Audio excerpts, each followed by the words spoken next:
¿Qué tal, chicos? En esta ocasión vamos a ver un video acerca de la parte magnética de la unidad de electricidad de magnetismo. En esta ocasión pues les traigo el ejemplo de un escudo magnético de Iron Man que va a emplear contra Loki. Y para ello pues vamos a estudiar un poco de lo que es la fuerza magnética de partículas que están cargadas.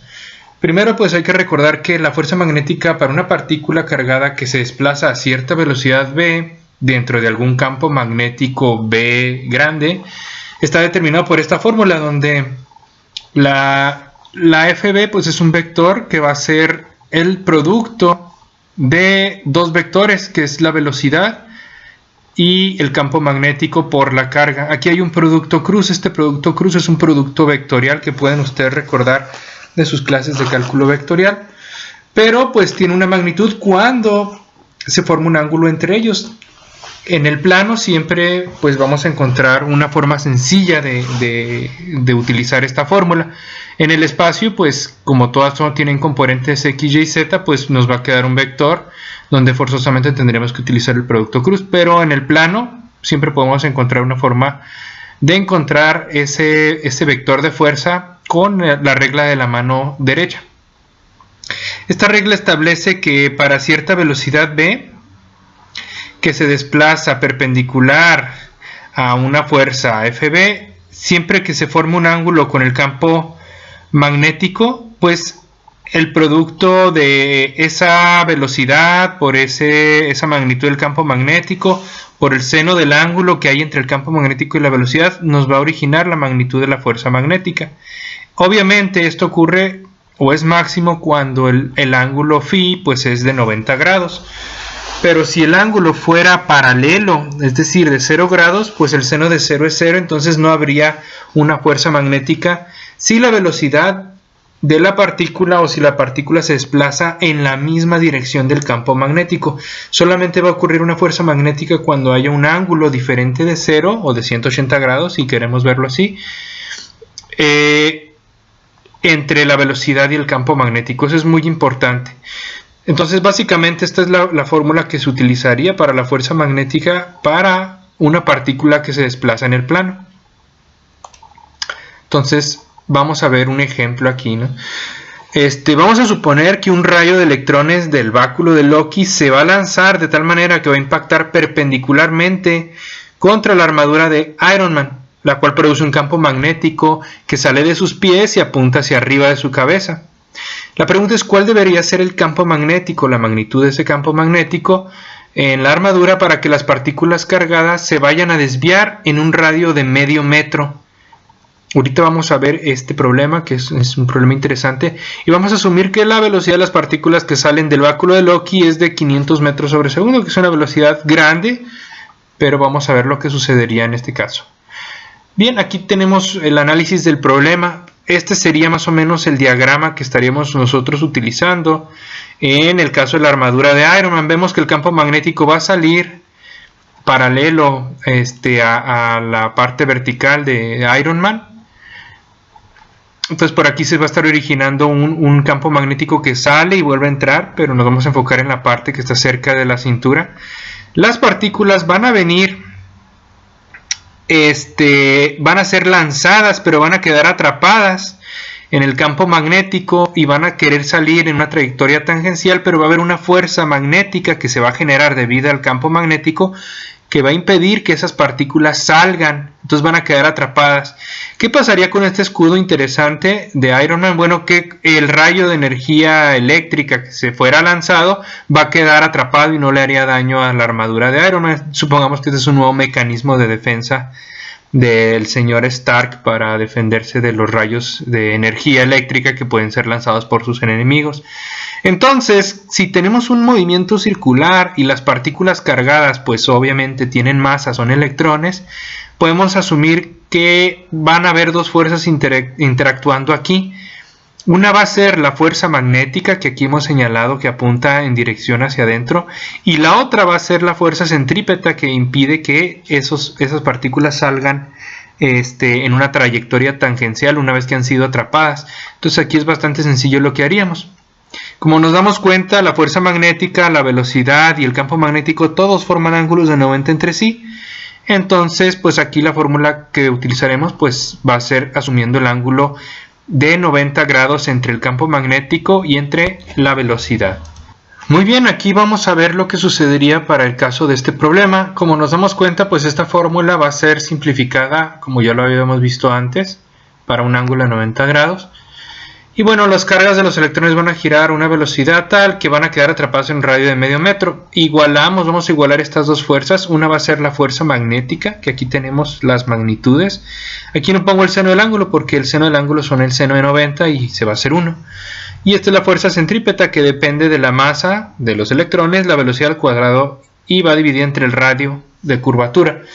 Al momento de igualarlas, lo que obtenemos pues es esto, y de aquí simplemente tenemos que despejar el campo magnético que nos están pidiendo, que es B grande. Al momento de igualar, pues obtenemos que la velocidad se elimina. Bueno, al momento de despejar el campo magnético B, y nos queda mb sobre qr, donde mb pues va a ser el momento lineal de las partículas, q es la carga de las partículas y L es el radio de la trayectoria. Tuvimos los valores que tenemos para la masa del electrón, la carga del electrón. Esto sería para una sola partícula cargada. Aunque fuera un conjunto de partículas, pues todas quedarían atrapadas al final ahí, ¿no? Suponemos que la carga total pues sería la carga de todas las partículas, pero pues todas las partículas tienen una masa m y todas se mueven a la misma velocidad.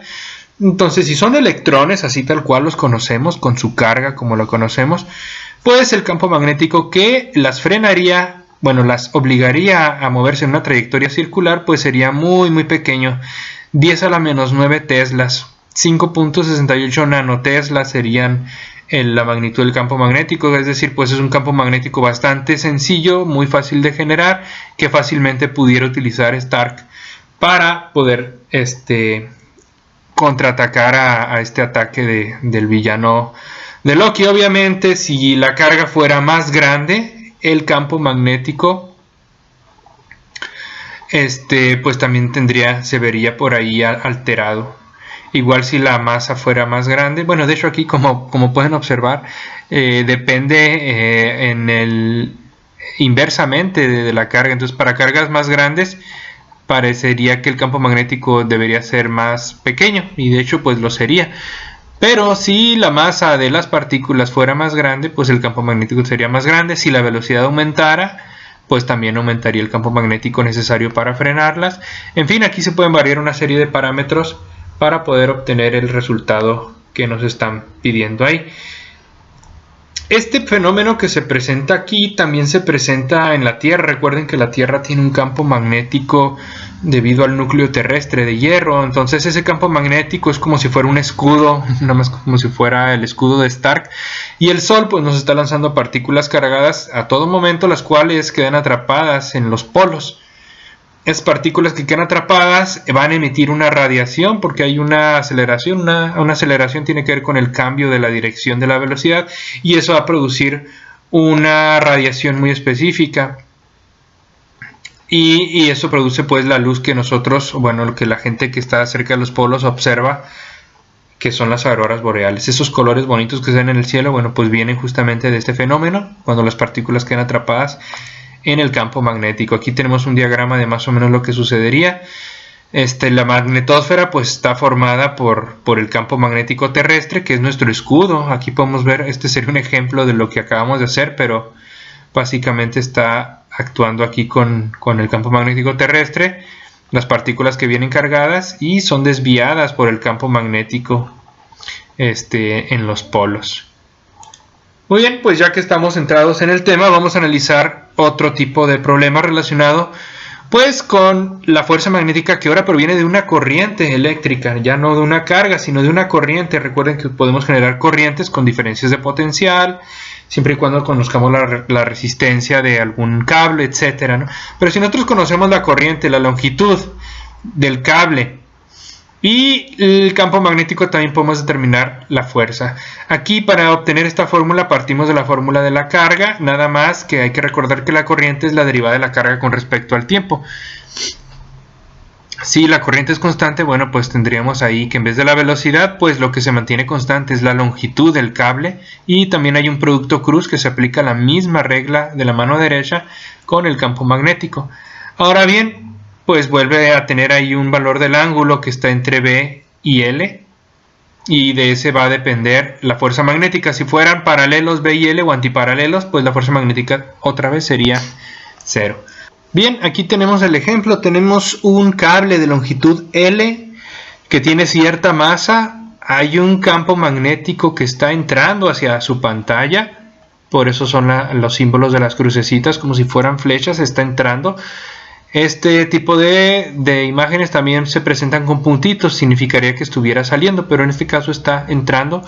Hay un campo magnético uniforme ahí y se va a generar una fuerza magnética debido a la carga que está fluyendo, que sería la corriente, pero también como tiene masa, pues ahí debería estar equilibrado. Es justo lo que nos dice el problema. Dice: un segmento recto y horizontal de alambre de cobre transporta una corriente de 28 amperes. La pregunta es: ¿qué magnitud y dirección debe tener el campo magnético para flotar, entre comillas, el alambre, es decir, para equilibrar su peso? La densidad lineal de masa pues sería 46.6 gramos por cada metro de longitud que tenga. Entonces la solución es bastante simple. Lo que vamos a hacer es igualar el peso a la fuerza magnética debida a la corriente. Asumimos pues que los ángulos van a ser de 90 grados. Entonces simplemente de aquí vamos a despejar el campo magnético.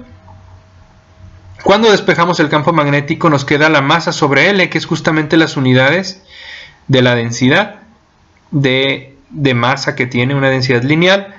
La gravedad es el valor G ya conocido, y I va a ser la corriente eléctrica. Sustituimos los valores, hacemos la operación y nos da un campo magnético de 1.6 por 10 a la menos 2 Tesla o 16 militeslas. Es un campo magnético pues ahí también relativamente pequeño, y esto nos va a ocasionar entonces pues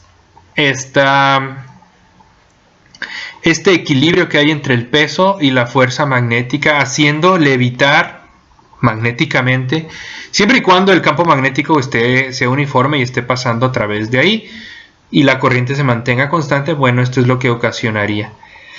Muy bien, muchachos, pues esto ha sido todo de mi parte en este corto video sobre la fuerza magnética y un problema pues ahí que vimos acerca de Tony Stark y un rayo de electrones que se le lanza.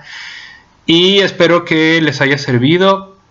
Vuelvan a intentar hacer estos dos problemas sencillos para ver si ha quedado claro. Son fórmulas bastante simples.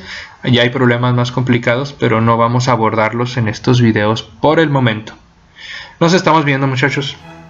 Si te gustó el video, apóyame con un like y compártelo. Puede ser que tus amigos lo necesiten y les pueda servir de ayuda.